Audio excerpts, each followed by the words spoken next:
Shalom Bapak Ibu dan Saudara-saudara yang dikasihi oleh Tuhan Yesus Kristus. Kita bertemu kembali dalam renungan harian dari HKBP Batam. Sebelum kita mendengarkan firman Tuhan hari ini, mari kita memuji Dia, kita bernyanyi.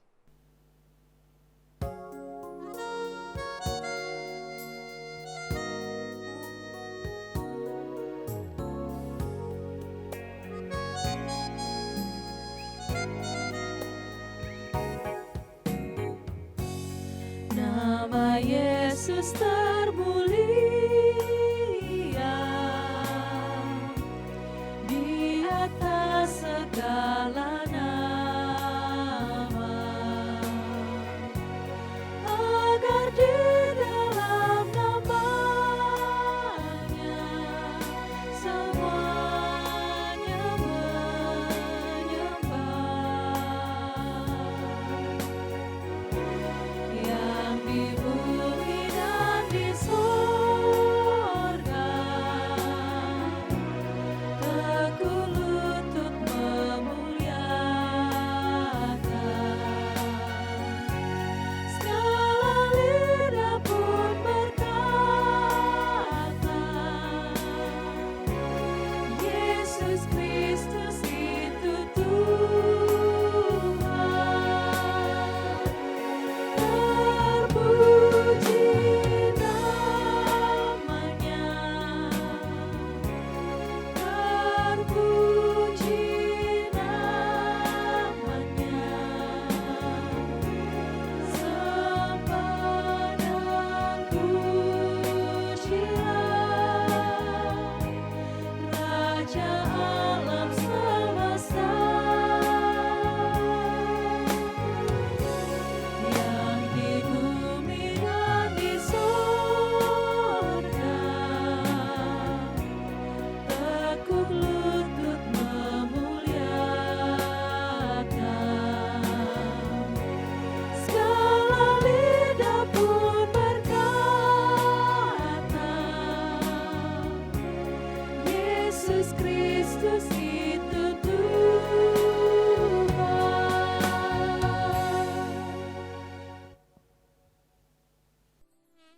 Kita berdoa. Bapa, kami sungguh bersyukur kepadamu untuk kesempatan yang Engkau beri bagi kami saat ini untuk boleh mendengarkan firman Tuhan. Biar hati dan pikiran kami Tuhan kuasai dengan Roh-Mu yang kudus, sehingga setiap kami dengan segala kerendahan hati mau mendengarkan firman-Mu. Terpuji Engkau Bapa. Dalam nama Tuhan Yesus kami berdoa. Amin. Saudara-saudara yang dikasihi oleh Tuhan Yesus Kristus, firman Tuhan sebagai renungan bagi kita pada hari ini Sabtu 3 September 2022 tertulis dalam kitab Keluaran pasal 20 ayat 4. Begini firman Tuhan. Jangan membuat bagimu patung yang menyerupai apapun yang ada di langit di atas, atau yang ada di bumi di bawah, atau yang ada di dalam air di bawah bumi. Dalam terjemahan bahasa Batak dikatakan, "Tang jadi bahenolmu di hogana-ganaan, manang suman-sumat dia na di banua kicang nang di tanoon, rodi na di bagasan aik na di toruni tano." Demikian firman Tuhan. Saudara-saudara yang dikasihi oleh Tuhan Yesus Kristus, siapapun kita, tidak ada yang rela untuk diduakan oleh orang yang kita kasihi. Apakah itu kekasih kita, suami, istri kita. Setiap kita pasti ingin di dalam hubungan kita yang saling mengasihi itu, jangan sampai ada orang lain yang mengambil tempat atau kedudukan kita di hati orang yang kita kasihi tersebut. Tentu ada rasa cemburu, bahkan rasa sakit di hati kita ketika kita tahu orang yang kita cintai mendua hati dan mengasihi orang lain selain diri kita sendiri. Saudara-saudara sekalian, hal itu juga dapat menggambarkan bagaimana Allah juga sangat-sangat tidak mau untuk diduakan oleh umat yang dikasihinya. Allah tidak ingin umat kepunyaannya tersebut berpaling menyembah kepada ilah-ilah lain. Allah ingin supaya umat yang dikasihinya tersebut benar-benar hanya bersujud, menyembah kepada Dia saja. Itu sebabnya perintah Allah begitu tegas kepada umatnya. Dikatakan tadi, jangan membuat bagimu patung yang menyerupai apapun yang ada di langit, di atas, atau yang ada di bumi, di bawah, atau yang ada di dalam air, di bawah bumi. Saudara-saudara sekalian, namun sebenarnya untuk benar-benar bisa memahami itu, kita harus membaca di ayat selanjutnya. Jangan sujud menyembah kepadanya atau beribadah kepadanya.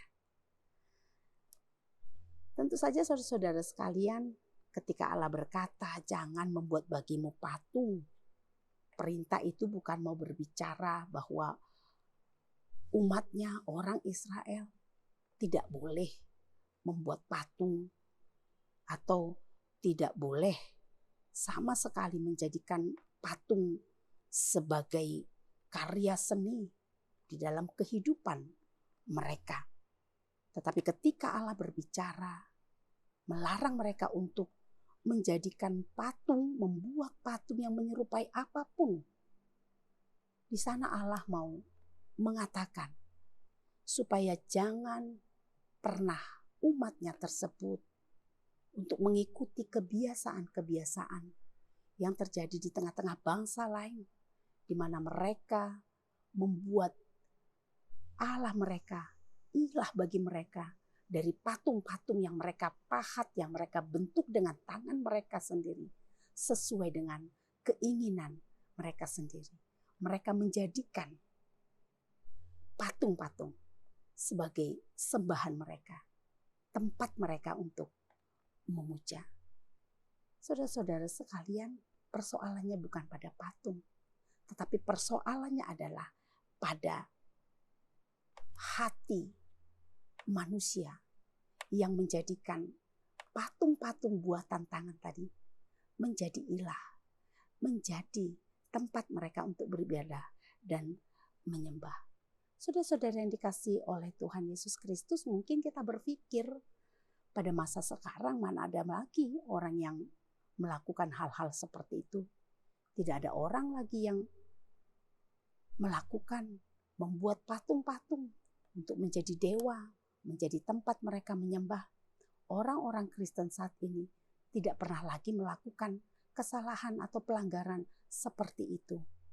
Namun sebenarnya saudara-saudara yang dikasihi oleh Tuhan Yesus Kristus, seperti yang saya katakan tadi, persoalannya bukan pada patung itu tadi, tapi persoalannya adalah pada hati manusia yang menyimpang, hati manusia yang berpaling dari Allah dan menjadikan hal-hal lain di luar Allah, hal-hal lain di dalam kehidupannya menjadi tempat mereka memuja, tempat mereka menyembah. Dan itu yang banyak dilakukan oleh orang-orang yang meniadakan Allah di dalam kehidupannya. Saudara-saudara sekalian, mungkin tanpa kita sadari dalam kehidupan kita sehari-hari, kita bisa saja menjadikan hal-hal di dalam kehidupan kita ini menjadi tempat bagi kita untuk bersandar, tempat bagi kita untuk memuja. Dan hal-hal tersebut seringkali telah menggeser, telah menyingkirkan kedudukan Tuhan sebagai Allah satu-satunya yang pantas untuk kita puji dan kita sembah di dalam kehidupan kita. Hal-hal tersebut telah menjadi berhala, sesembahan di dalam kehidupan banyak orang, termasuk orang-orang Kristen, orang-orang bahkan yang mungkin dia adalah orang-orang yang rajin pergi beribadah ke gereja.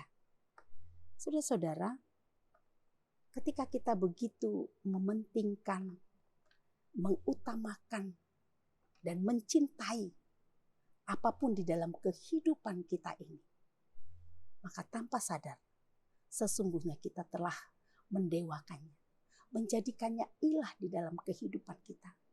Ketika kita menomorduakan Allah dan kita mengesampingkan Allah di dalam kehidupan kita untuk mewujudkan, untuk memenuhi keinginan kita terhadap sesuatu hal, di sana kita sebenarnya telah menduakan Tuhan, telah meninggalkan Tuhan, dan telah menjadikan hal-hal tersebut menjadi berhala, patung-patung berhala di dalam kehidupan kita. Itu mungkin saja berupa harta, kekayaan yang kita miliki, yang hati kita melekat kepadanya, yang hati kita lebih banyak tercurah untuk menikmati itu.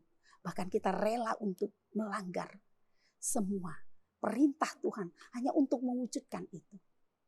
Berhala-berhala itu mungkin saja adalah kesenangan, hobi kita yang kepadanya kita mencurahkan semua hidup kita. Mungkin juga itu adalah pekerjaan kita, mungkin itu karir kita, mungkin itu benda-benda yang kita kasihi, yang kita sayangi di dalam kehidupan kita ini. Saudara-saudara, saya mau ambil contoh satu. Misalnya handphone. Handphone yang bagi kita itu adalah sebuah alat yang begitu penting, perlu dalam kehidupan kita. Namun, begitu seringnya kita telah menjadikan handphone tersebut lebih dari sebuah kebutuhan. Tapi kita memujanya. Kita begitu bergantung kepadanya. Kita seakan-akan tidak bisa lepas darinya. Dan kita lebih membutuhkan itu jauh lebih dari kita membutuhkan Tuhan di dalam kehidupan kita ini. Oleh karena itu, saudara-saudara yang dikasihi oleh Tuhan Yesus Kristus, mari jangan pernah membiarkan hati kita, hidup kita ini untuk didiami oleh hal-hal apapun di dalam kehidupan kita ini yang dapat menduduki kedudukan Allah, yang dapat merampas, menyingkirkan Allah di dalam kehidupan kita. Oleh karena itu, biarlah seluruh hidup kita, cinta kita, kasih kita berikan kepada Tuhan yang terutama dan yang pertama. Karena itu, apapun di dalam kehidupan kita ini, mari tempatkan semuanya di bawah kehendak Allah. Mari tempatkan Allah, kerinduan hati kita, penyembahan kita, ketaatan kita untuk melakukan kehendak Allah. Itu semua melampaui semua keinginan-keinginan kita, semua kesenangan-kesenangan apapun yang kita miliki di dalam kehidupan ini. Supaya Allah tetap menjadi satu-satunya yang kita puja, yang kita sembah di dalam kehidupan kita. Supaya Allah berkenan terhadap kita. Kiranya Tuhan menolong kita untuk selalu bisa menempatkan Allah sebagai satu-satunya Allah yang kita puji dan kita sembah dalam kehidupan kita. Amin. Kita berdoa. Kami bersyukur dan berterima kasih kepadamu Bapa untuk firman-Mu yang mengingatkan kami pada saat ini. Supaya kami sungguh-sungguh hanya menjadikan Engkau sebagai Allah yang kami puji dan sembah dalam kehidupan kami ini.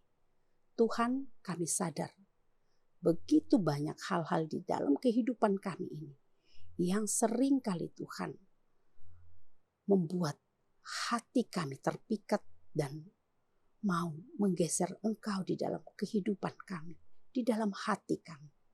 Oleh karena itu Tuhan, biarlah Roh-Mu yang kudus menolong setiap kami anak-anak-Mu ini untuk bisa Tuhan tetap setia, taat kepadamu dan hanya menjadikan Engkau Tuhan sebagai Allah yang layak untuk kami puji dan kami sembah. Dan kami boleh menempatkan segala sesuatunya, keinginan hati kami Tuhan, di tengah-tengah kehidupan ini berada di bawah kehendak-Mu saja. Terima kasih Bapa, sepanjang hari ini kami mau serahkan seluruh hidup kami ke dalam tangan. Biar kami boleh melakukan segala sesuatunya, menjalani setiap langkah kami hanya di dalam pimpinan, tuntunan Roh-Mu saja. Supaya dalam semuanya, apapun yang kami kerjakan, kami sungguh memuliakan Engkau. Terima kasih Bapa. Di dalam nama Tuhan Yesus, kami berdoa. Amin. Mari saudara-saudara, tempatkan Tuhan senantiasa melebihi apapun dalam kehidupan kita. Tuhan memberkati. Shalom.